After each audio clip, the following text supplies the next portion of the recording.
tardes.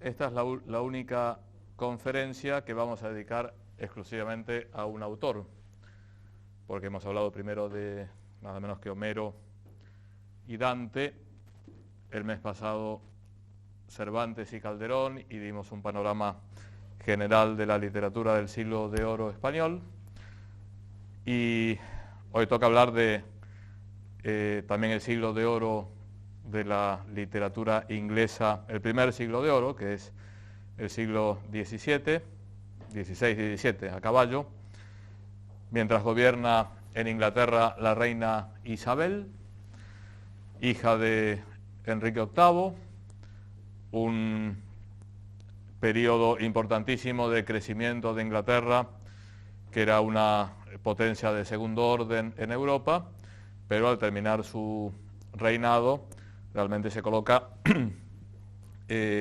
por lo menos en carrera para tener la hegemonía mundial, aunque tendrá que pasar un siglo todavía para ver a Inglaterra en el primer lugar de las potencias europeas. Momento muy complicado desde el punto de vista religioso, porque, como recordarán, Enrique VIII realiza el cisma anglicano, se separa la Iglesia de Inglaterra de Roma, va a haber un regreso a la religión católica cuando muere Enrique VIII y asume María Tudor, conocida por la tradición anglicana como María la Sanguinaria, no lo era tanto me parece, y cuando asume la reina Isabel se vuelve a instaurar la religión anglicana, y va a haber bastantes años, separados por periodos de paz, de persecución religiosa, en particular anticatólica, aunque también tendrán problemas los puritanos, que era la rama más calvinista dentro de los cismáticos ingleses. Entonces, en este periodo tan importante de la historia de Inglaterra, nace Shakespeare, William Shakespeare, presumiblemente el 23 de abril de 1564, y muere también presumiblemente el 23 de abril de 1616, es decir, muere el mismo día de su nacimiento. Comentábamos el mes pasado que mueren el mismo día, aunque son de distinto calendario, Shakespeare y Cervantes. Por eso el 23 de abril es el día del libro. Y hace poquito se ha conmemorado el 450 aniversario del nacimiento de Shakespeare, en concreto el 23 de abril pasado. Entonces, sobre Shakespeare se sabe bastante poco. Hay infinidad de teorías sobre Shakespeare. Hay gente que dice que Shakespeare no existió, es un invento, que las obras de Shakespeare fueron escritas por otra persona, Marlowe, que es otro gran dramaturgo contemporáneo a Shakespeare. Sin embargo, algunas cosas sí sabemos. Nació en Stratford-upon-Avon, relativamente cerca de Londres. Los estudios de las últimas décadas hacen pensar que la familia de Shakespeare era católica, pero católicos que ocultaban su pertenencia a la Iglesia porque si no eran perseguidos. Y algunos análisis de las obras de Shakespeare manifiestan que tiene una cosmovisión católica. Bien, su madre pertenecía a una familia de terratenientes, su padre era comerciante, en distintas etapas tuvo más o menos fortuna. Estudió en la escuela del pueblo, que era bastante buena, donde tuvo contacto con toda la tradición clásica y aprendió latín. Y en 1582, cuando tenía 18 años, se casa con Anne Hathaway, con quien tiene una hija y 2 mellizos. 1582. Y en 1588 se va a Londres. Yo diría un poco con crueldad que lo que hace es abandono de la familia. Se va a Londres y abandona a la familia. Volverá de vez en cuando, 2 o 3 veces vuelve a su pueblo natal, cuando se muere su padre, cuando hay algún acontecimiento familiar importante, pero a partir de 1588 lo vemos siempre en Londres, en donde, bueno, ya a los 4 años de su estancia en Londres es un autor conocido, autor y actor. Escribía sus obras, pero también participaba en la representación. Era la época del inicio del teatro moderno. Había en Londres ya algunos edificios dedicados a teatro. Ahora vamos a ver algunas imágenes.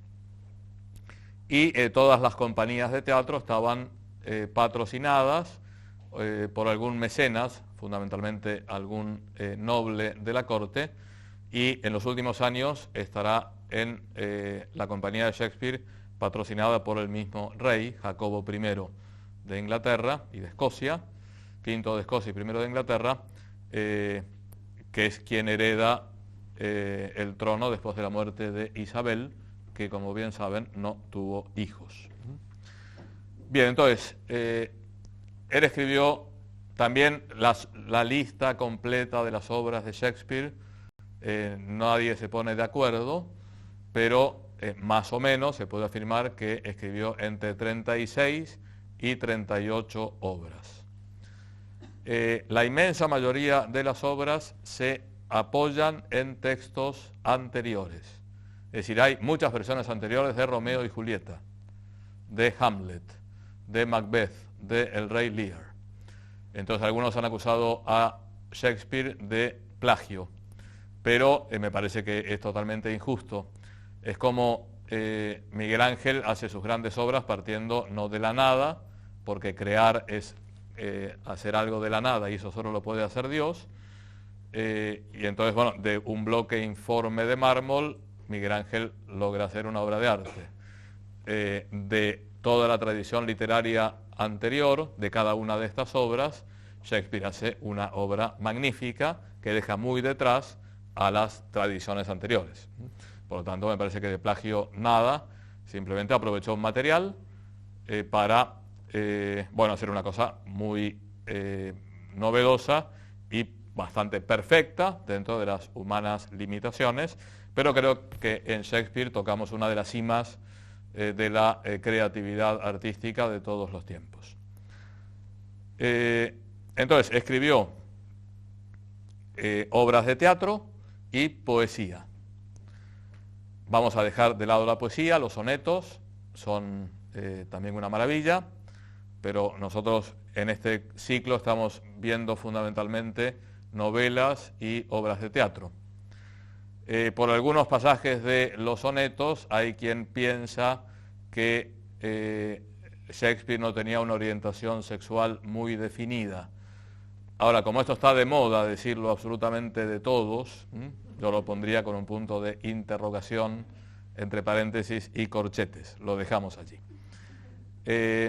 Entonces decía, entre las obras de teatro escribió comedias, tragedias y obras de carácter histórico. Es increíble la diversidad de temas que trata y también el tono con que trata los distintos argumentos. Porque uno lee Sueño de una noche de verano, en donde hay duendes y la reina de las hadas, y hay polvitos que enamoran a una persona de otra, etc. Y pasa después a Tito Andrónico, que es una obra que transcurre en Roma, y bueno, hay una lucha entre Tito Andrónico, que es un general romano muy exitoso, y el emperador. La mujer del emperador mata a alguna de las personas de la familia de Tito Andrónico, y Tito Andrónico termina organizando una cena, un festín, que invita a la emperatriz y le da a comer una carne que la emperatriz dice qué buena, qué rica que es, y dice sí, son sus hijos. Había matado a sus hijos y se los da a servir. Entonces vamos del duendecillo que enamora a un pastor a Tito Andrónico, que es una historia que salta sangre en las páginas de esa tragedia. Entonces vamos a leer simplemente la lista de las obras. por orden de escritura, por lo menos según los estudios actuales. La primera obra la escribe en 1590, Shakespeare había nacido en el 64, ¿no? Con lo cual cuando tenía 34 años, bueno, yo voy leyendo las obras. Pericles, Príncipe de Tiro, algunas son conocidísimas y otras en cambio, por ejemplo esta, no sé si es muy conocida. Es bastante buena. Yo he de reconocer que leí todas las obras de Shakespeare, algunas me faltaban para esta conferencia y acabé. Después 3 partes de Enrique VI, obras históricas, ¿no? Tiene toda una historia de Inglaterra donde no es para nada riguroso, porque son obras de teatro, no son un manual de historia, de tal manera que muchos personajes no existen o personajes históricos hacen cosas distintas a las que hicieron en la realidad o la cronología está cambiada, no siempre. Como suele pasar, la gente conoce mucho más el Ricardo III de Shakespeare que el Ricardo III de la historia, que nadie sabe lo que hizo. En cambio, casi todo el mundo conoce el Ricardo III de Shakespeare. La comedia de las equivocaciones, me parece una de las peores obras de Shakespeare. Trabajos de amor perdidos, malísima. El rey Ricardo II, la tragedia del rey de Ricardo III, cumbre de Shakespeare. Sueño de una noche de verano, la doma de la bravía o la fierecilla domada, los títulos van cambiando. La tragedia de Romeo y Julieta, El mercader de Venecia,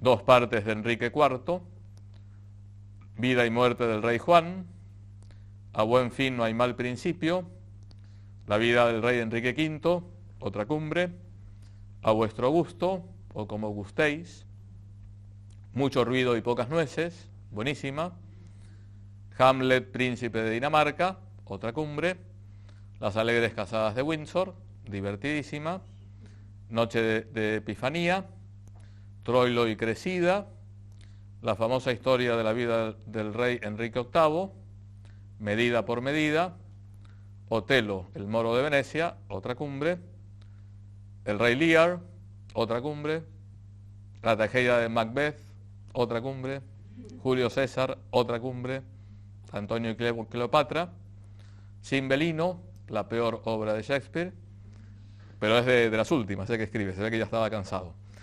Coriolano, Timón de Atenas, El cuento de invierno y La tempestad. Entonces Shakespeare muere, decíamos, en 1616 y en la tumba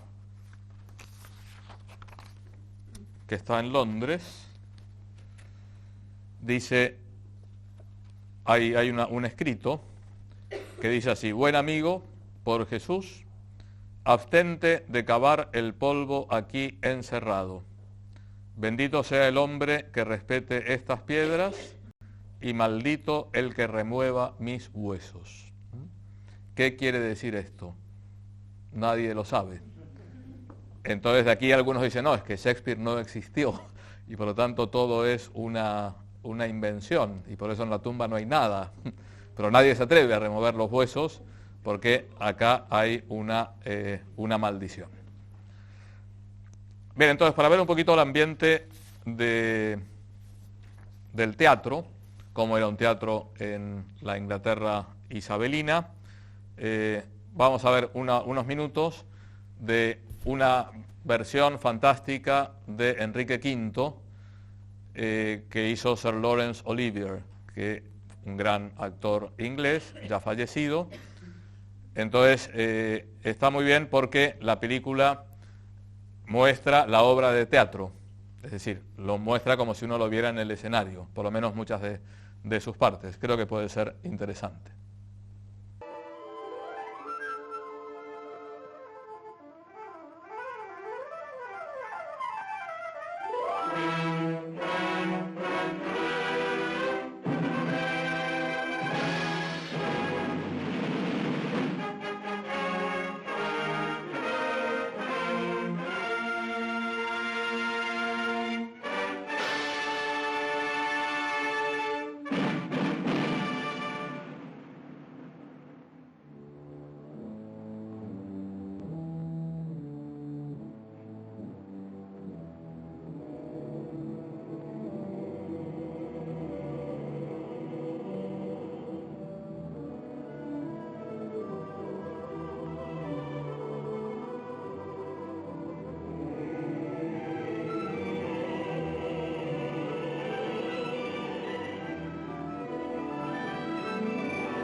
for a muse of fire that would ascend the brightest heaven of invention.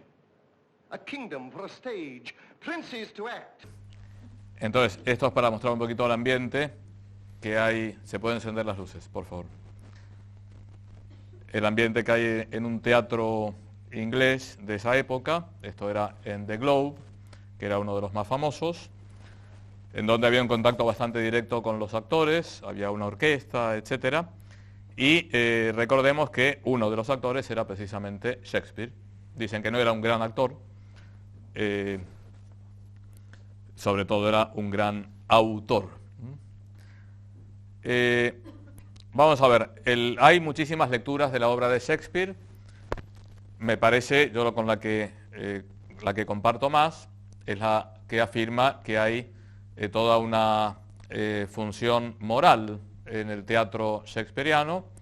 Es decir, Shakespeare quiere mostrar el bien y el mal, la verdad y el error, la realidad de la vida, y lo hace además con criterios profundamente cristianos, lo cual no significa que Shakespeare no es un ñoño, y en muchas obras es bastante verde,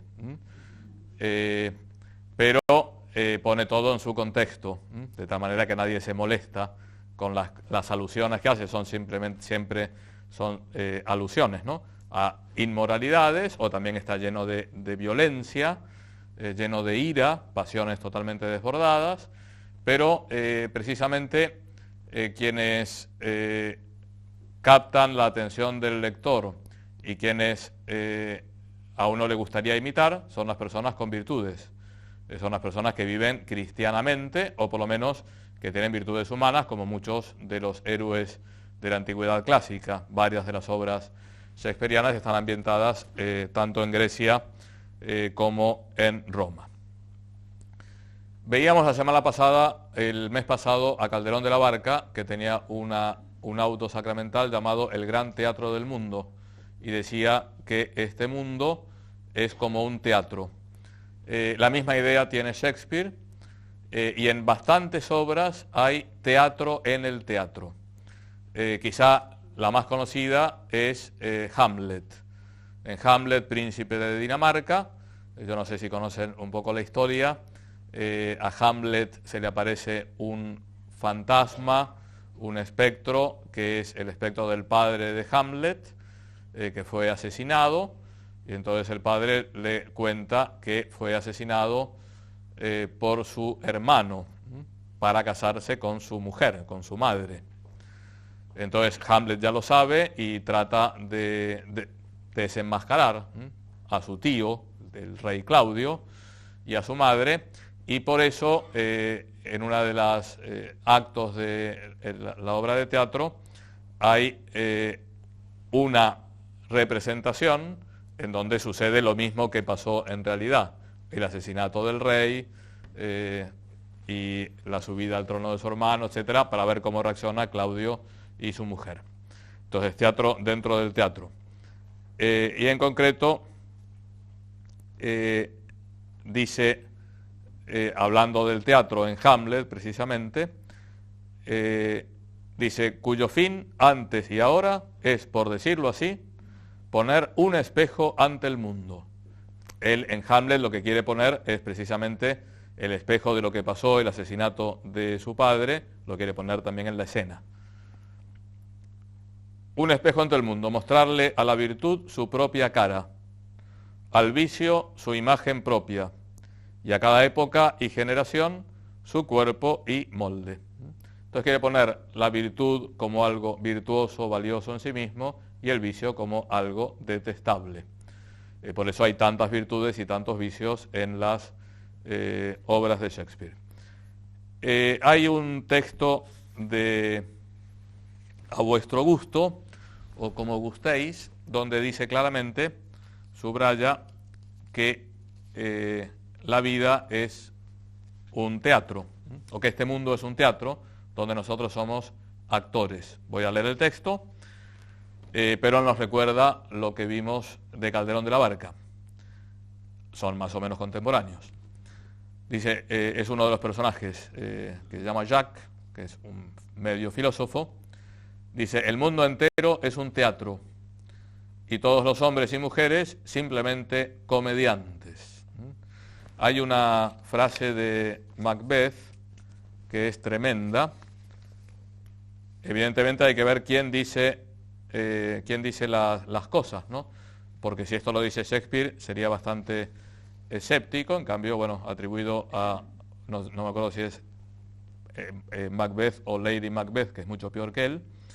Dice, la vida no es más que una sombra que pasa, un pobre cómico que se pavonea y agita una hora sobre la escena y después no se le oye más. Un cuento narrado por un idiota, con gran aparato y que nada significa. Eso es la vida en este teatro del mundo. Pero no es lo que piensa en última instancia Shakespeare, me parece. Entonces, el mundo entero es un teatro y todos los hombres y mujeres simplemente comediantes. Tienen sus entradas y salidas, y un hombre en su tiempo representa muchos papeles, y sus actos son 7 edades. Entonces va describiendo la vida de un hombre, las distintas etapas. Suele ser bastante machista Shakespeare, es acusado de misógino. Entonces acá habla de los varones, pero a lo mejor alguna mujer se puede también identificar con estas etapas de la vida. Primero es el niño que da bajidos y babea en los brazos de la nodriza. Luego es el escolar lloricón con su mochila y su reluciente cara de aurora, que como un caracol se arrastra de mala gana a la escuela. Enseguida es el enamorado, suspirando como un horno, con una balada doliente compuesta a las rejas de su adorada. Después es un soldado, aforrado de extraños juramentos y barbado como un leopardo, celoso de su honor, pronto y atrevido en la querella, buscando la burbuja de aire de la reputación hasta en la boca de los cañones. Más tarde es el juez, con su hermoso vientre redondo, relleno de un buen capón, los ojos severos y la barba de corto cuidado, lleno de graves dichos y de lugares comunes. Y así representa su papel. La sexta edad nos lo transforma en el personaje del enjunto y embabucado Pantaleón, una de las obras del arte de la comedia, las obras de teatro de Venecia, con sus anteojos sobre la nariz y su bolsa al lado. Las calzas de su juventud, que ha conservado cuidadosamente, serían un mundo de anchas para sus magras mejillas, y su fuerte voz viril, convertida de nuevo en atiplada de niño, emite ahora sonidos de caramillo y de silbato. En fin, la última escena de todas, la que termina esta extraña historia llena de acontecimientos, la vida de un hombre en la tierra, en este teatro, comediante, es la segunda infancia, y el total olvido, sin dientes, sin ojos, sin gusto, sin nada. Bien, tremendo. Pero bueno, entonces, este mundo es un teatro, cada uno representa una comedia, hay que representarla bien, tratando de vivir con virtudes y evitando los vicios, sabiendo que hay cosas buenas en sí mismas y hay cosas malas en sí mismas. Voy a leerles otro texto. En esta conferencia voy a leerle muchos textos porque de eso se trata, ¿no? De entrar en contacto con Shakespeare. Y es en A buen fin no hay mal principio, en donde hay un personaje que es Helena. Helena es la hija de un médico que logra curar al rey, es el rey de Francia, y entonces el rey está muy agradecido porque estaba desahuciado y le dice, pide lo que quieras, que te lo voy a conceder. Esta chica estaba enamorada de un hombre de la corte del rey, y entonces dice, bueno, yo lo que quiero es casarme con Beltrán. Resulta que Beltrán ve a esta chica, que era linda, pero era hija de un médico. En esa época un médico era más o menos un brujo, no tenía ninguna notoriedad social, había un abismo entre un noble y una persona plebeya, y por lo tanto no quiere casarse con Helena. Y lo que dice el rey es el gran elogio a la virtud y a la nobleza, que viene no del nacimiento, sino de la virtud. Lo mismo decía Cervantes en el Quijote. Lo que motiva tu desdén, dice el rey a Beltrán, por ella es la ausencia de títulos. Si no es más que por eso, puedo dárselos. Cosa singular. Si se mezclan la diversidad de nuestras sangres, sería imposible distinguirlas por el color, por el peso, por el ardor. ¿De qué depende, pues, esa diferencia que las separa? O sea, la diferencia de sangre. Si es verdad que es lo más virtuosa posible, si solo tiene en su contra su calidad de hija de un pobre médico, sacrificas la virtud a un nombre vano. No obres así. Cuando la virtud resplandece en medio de una condición oscura, las acciones virtuosas ennoblecen a su cultivador. Una persona oscura por el papel que desempeña en la sociedad, se ennoblece con la virtud. Allí en donde los títulos se hinchan y falta la virtud, no hay más que un honor abotagado. El bien y el mal son como son intrínsecamente. Esto es Santo Tomás de Aquino. Esto es Catecismo de la Iglesia Católica. También los anglicanos en esa época consideraban lo mismo. No es una prueba de esto que Shakespeare fuera católico, porque los anglicanos pensaban más o menos lo mismo. El bien y el mal son como son intrínsecamente y de ninguna manera dependen de los calificativos que se les añaden. No es el nombre, sino el modo de ser de la cosa lo que constituye su valor. Helena tiene como patrimonio su juventud, virtud y hermosura, bienes que ha merecido de la naturaleza por línea recta, y su posesión es muy honrosa. No lo es, en cambio, vanagloriarse de ser hijo del honor sin semejarse a su padre. La distinción más gloriosa es la que procede de nuestros actos. Es lo que decía Don Quijote a Sancho Panza, que lo importante para gobernar bien la ínsula Barataria era hacer obras virtuosas, aunque fuera una persona socialmente despreciable según las categorías de esa época. La decisión más gloriosa es la que procede de nuestros actos, no aquella que nos han transmitido los antepasados por herencia. Los simples títulos son esclavos prostituidos en la tumba, mentidos trofeos que se levantan sobre una soberbia sepultura, mientras que el polvo y un injusto olvido pesa las más de las veces sobre las cenizas virtuosas. ¿Qué respondes? Si esa joven te conviene por esposa, puedo yo hacer todo lo demás. Ella te lleva en dote su persona y su virtud. Yo añadiré títulos nobiliarios y fortuna. No les digo cómo acaba, así leen. A buen fin no hay mal principio. Con lo cual hay toda una visión profundamente cristiana de la dignidad de la persona humana. La persona es lo que es por sus virtudes, por sus actos, y no por lo que hereda simplemente de la sangre. Bueno, entonces, habiendo puesto este marco, vamos a ver algunas de las obras de Shakespeare, en donde es bastante fácil identificar cuál es el tema central de cada una de las obras, cuál es la pasión o la virtud que presenta. Habitualmente lo presenta de un modo bastante extremo. Empecemos por una, diremos, no podemos hablar de todas las obras, nos vamos a detener en alguna. Pero quizá de las obras más conocidas es Romeo y Julieta. Esta sí que tiene una tradición literaria muy larga, de siglos. La historia de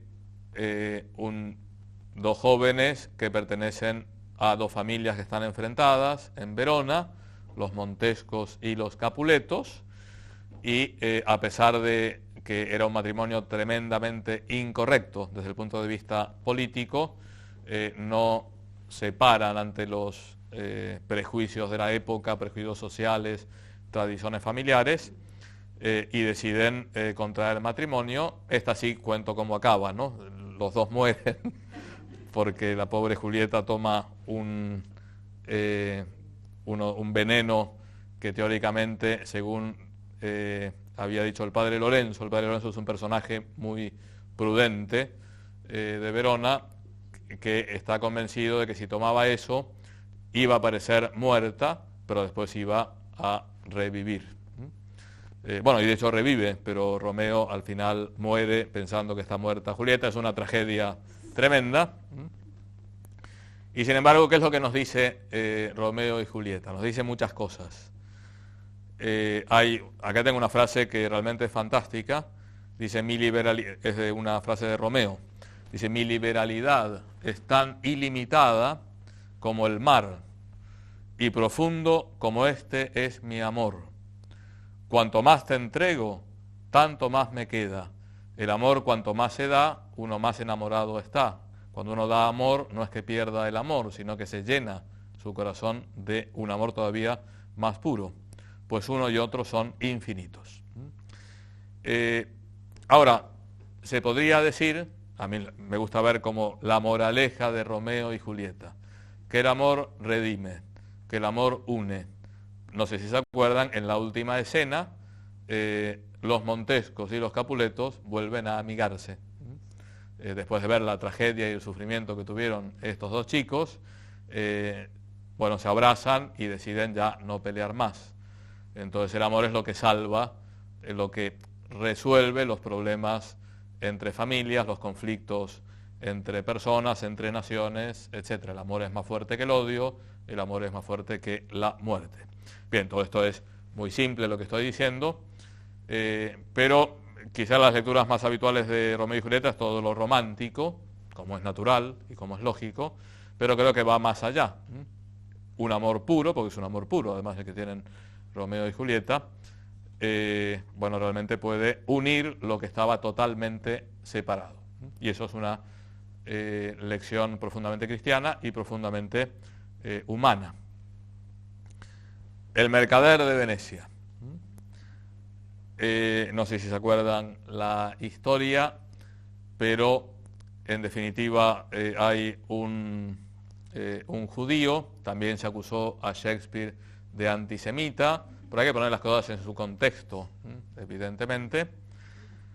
Entonces, bueno, hay un señor que tiene una deuda con el mercader de Venecia, y entonces le pide que le dé, o sea, si no paga la deuda, tiene que darle 1 libra de carne de su cuerpo, la persona que está endeudada. Y entonces, al final, efectivamente no le puede pagar la deuda, y entonces en el juicio, para decir, bueno, esto es lo que hemos establecido y me tiene que pagar con 1 libra de su carne, el juez va llevando las cosas para decir, bueno, pero está previsto 1 libra de carne, pero sin sangre, no se habla nada de la sangre.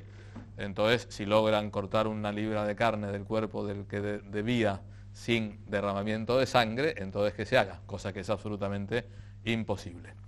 Entonces, detrás está lo que se llama, hay un principio latino que dice summum ius, summa injuria. El supremo derecho puede ser la suprema injusticia. Cuando se quiere aplicar la ley en su literalidad, con toda su fuerza, sin tener en cuenta el contexto y la dignidad de la persona y las circunstancias, puede transformarse en una profunda injusticia, como era este caso, porque uno nunca puede pactar dar 1 libra de su carne, que lo mata, evidentemente. Bien, además hay muchos otros elementos, hay varias historias de amor que se van cruzando, pero el summum ius summa injuria es la lectura más tradicional que se hace del mercader de Venecia. Y luego está Hamlet, para algunos considerada la obra más importante de Shakespeare, quizá es la más conocida, que recibió un sinnúmero de interpretaciones, que es la obra además más larga de Shakespeare. Quizá la más breve es Macbeth y la más larga es Hamlet. Entonces, hay un ensayo de un autor ruso llamado Turgeniev, que vamos a ver dentro de 2 meses si quieren seguir viniendo, no este ensayo, sino al autor, Turgeniev, que se llama Hamlet y Don Quijote. Y entonces habla, dice que son figuras uno está en las antípodas del otro. Don Quijote está continuamente pensando en los demás, es un hombre que está al servicio de la humanidad, mientras que Hamlet es una persona totalmente conflictuada consigo mismo y que está siempre lleno de dudas. Por eso Hamlet es la duda. En octubre el Papa Francisco va a beatificar al Papa Pablo VI. Alguno dijo que Pablo VI era un papa hamlético, porque tenía muchas dudas. Dudas de cómo actuar. Evidentemente le tocó una época muy complicada, el posconcilio, y toda decisión que tomaba tenía pros y contras, podía provocar cismas, etcétera, ¿no? Entonces no era simplemente porque él fuera una persona dubitativa como Hamlet, ni muchísimo menos, era un hombre de muchísima fe, pero muy prudente, y le tocaron circunstancias muy concretas. Pero cuando uno no sabe qué hacer, entonces le viene inmediatamente a la cabeza Hamlet, y en particular el monólogo de Hamlet, que vamos a leer ahora, el famoso to be or not to be, ser o no ser. Uno de los temas muy presentes en Hamlet, como en muchas de las obras de Shakespeare, es la muerte, el temor a la muerte, qué cosa más humana, ¿no?, que temerle a la muerte, y sobre todo el temor a al no saber lo que hay detrás de la muerte. Uno puede tener una gran fe, una gran esperanza, pero a todo el mundo le interesa, bueno, ¿cómo será aquello? Entonces Hamlet, que está lleno de dolores por la situación familiar, etcétera, dice, ¿y si me corto las venas, me suicido y se acabaron para mí todos estos males y estos sufrimientos y estas dudas que me atormentan? Pero, ¿y qué hay detrás? Porque quizá muero, entonces dormir, tal vez soñar, pero ¿qué voy a soñar y qué va a pasar? Y en definitiva es un canto también al sentido de responsabilidad. No me puedo salir de la escena antes de que Dios me llame, y por otro lado tengo un cierto temor a ver qué hay detrás de la muerte. Eso es el significado del monólogo quizá más famoso de la historia de la literatura universal, que no es fácil, O sea, Shakespeare no es un autor fácil.